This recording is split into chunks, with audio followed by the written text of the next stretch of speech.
आइए अब हम श्री सत्यनारायण की कथा के अध्याय 5 में प्रवेश करते हैं। श्री सूत जी बोले, श्रेष्ठ मुनियों, अब इसके बाद मैं दूसरी कथा कहूँगा, आप लोग सुनें। अपनी प्रजा का पालन करने में तत्पर तुंगध्वज नामक एक राजा था। उसने सत्यदेव के प्रसाद का परित्याग करके दुख प्राप्त किया। एक समय वह वन में जाकर और वह बहुत से पशुओं को मारकर वट वृक्ष के नीचे आया। वहां उसने देखा कि गोपगण बंधु बांधवों के साथ संतुष्ट होकर भक्ति पूर्वक भगवान सत्यदेव की पूजा कर रहे हैं। राजा यह देखकर भी अहंकारवश न तो वह वहां गया और न उसे भगवान सत्यनारायण को प्रणाम किया। पूजन के बाद सभी गोपगण भगवान का प्रसाद राजा के समीप रखकर वहां से लौट आए और इच्छानुसार उन सभी ने भगवान का प्रसाद ग्रहण किया। इधर राजा को प्रसाद का परित्याग करने से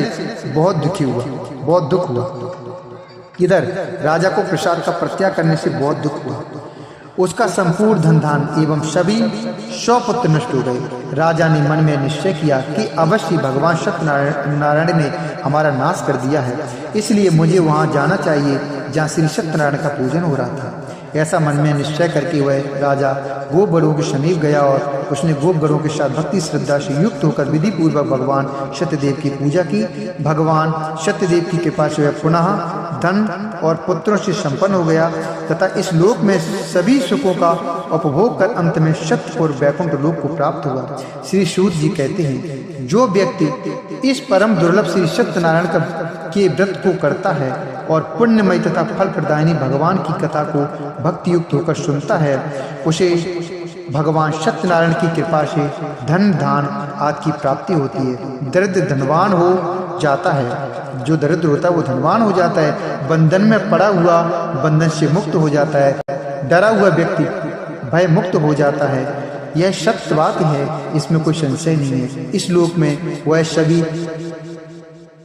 फलों का भोग प्राप्त करके अंत में सत्यपुर वैकुंठ लोक को जाता है। इस लोक में भी वह सभी फलों को प्राप्त करके अंत में सत्यपुर वैकुंठ लोक को जाता है। हे ब्राह्मणों, इस प्रकार मैंने आप लोगों से भगवान सत्यनारायण के व्रत को कहा, जिसे करके मनुष्य सभी दुखों से मुक्त हो जाता है। कलयुग में तो भगवान सत्यदेव की पूजा विशेष फल प्रदान करने वाली है। भगवान विष्णु को ही कुछ लोग काल, कुछ लोग सत्य, कोई ईश और कोई सत्यदेव तथा दूसरे लोग सत्यनारायण के नाम से कहेंगे। अनेक रूप धारण करके भगवान सत्यनारायण सभी का मनोरथ सिद्ध करते हैं। कलयुग में सनातन भगवान विष्णु ही सत्यव्रत रूप धारण करके सभी का मनोरथ पूर्ण करने वाले होंगे।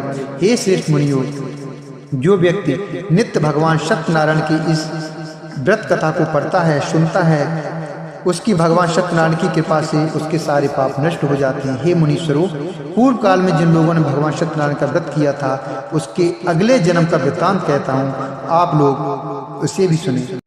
महान प्रज्ञा संपन्न शतानंद नाम के ब्राह्मण सत्यनारायण व्रत करने के प्रभाव से दूसरे जन्म में सुदामा नामक ब्राह्मण हुए और उस जन्म में भगवान श्री कृष्ण का ध्यान करके उन्होंने मोक्ष प्राप्त किया। लकड़हारा भिल गोहों का राजा हुआ और अगले जन्म में उसने भगवान श्री राम की सेवा करके मोक्ष प्राप्त किया। महाराज उल्कामुख दूसरे जन्म में राजा दशरथ हुए, जिन्होंने श्री रंगनाथ जी की पूजा करके अंत में वैकुंठ प्राप्त किया। इसी प्रकार धार्मिक और सत्यव्रती साधु पिछले जन्म के सत्यव्रत के प्रभाव से दूसरे जन्म में मूर्ध्वज नामक राजा हुए। उसने आर्य से चीर कर अपने पुत्र की आदि दे भगवान विष्णु को अर्पित कर मोक्ष प्राप्त किया। महाराजा तुंगध्वज जन्मांतर में स्वयंभुव मनु हुए और भगवत संबंधी संपूर्ण कार्यों का अनुष्ठान करके वैकुंठ लोक को प्राप्त हुए। जो गोपगण थे वे सब जन्मांतर में ब्रजमंडल में निवास करने वाले गोप हुए और सभी राक्षसों का संहार करके उन्होंने भगवान का शाश्वत धाम गोलोक प्राप्त किया। इस प्रकार से ये 5 अध्याय श्री सत्यनारायण भगवान की व्रत कथा के संपूर्ण हुए। आइए अब हम जानते हैं सत्यनारायण पूजन की सामग्री के बारे में। तो सत्यनारायण पूजा में केले के पत्ते व फल के अलावा पंचामृत, पंचगव्य, सुपारी, पान, तिल, मूली, रोली, कुमकुम, दूर्वा की आवश्यकता होती है, जिनसे भगवान की पूजा होती है। सत्यनारायण की पूजा के लिए दूध, मधु, केला, गंगाजल, तुलसी के जो पत्ते होते हैं, मेवा मिलाकर पंचामृत तैयार किया जाता है, जो भगवान को काफी पसंद है। इन्हें प्रसाद के स्तर पर फल इनके प्रसाद की तरह फल मिष्ठान के अलावा आटे को भूनकर अर्थात पंजीरी बनाकर, उसमें आटे को भूनकर उसमें चीनी मिलाकर वो पंजीरी बन जाती है। एक प्रसाद बनता है, वह भी भोग लगाया जाता है। अब जानते हैं हम सत्यनारायण भगवान की पूजा की विधि। जो व्यक्ति सत्यनारायण की पूजा का संकल्प लेते हैं उन्हें दिन भर व्रत रखना चाहिए। पूजन स्थल को गाय के गोबर से पवित्र करके वहाँ एक अल्पना बनाएं और उस पर पूजा की चौकी रखें। इस चौकी के चारों पाए के पास केले का वृक्ष लगाएं। इस चौकी पर ठाकुर जी और श्री सत्यनारायण जी की प्रतिमा को स्थापित करें। पूजा करते समय सबसे पहले गणपति जी की पूजा करें, फिर इंद्रादि 10 दिक्पाल की और क्रमशः पंच लोकपाल, सीता सहित राम लक्ष्मण की, राधा कृष्ण की, इनकी पूजा के पश्चात ठाकुर जी व सत्यनारायण की पूजा करें। इसके बाद लक्ष्मी माता की और अंत में महादेव और ब्रह्मा जी की पूजा करें। पूजा के बाद सभी देवी देवताओं की आरती करें और चरण मत लेकर प्रसाद वितरण करें। पुरोहित जी को दक्षिणा एवं वस्त्र दें व भोजन कराएं। पुरोहित जी के भोजन के पश्चात उनसे आशीर्वाद लेकर आप स्वयं भोजन करें।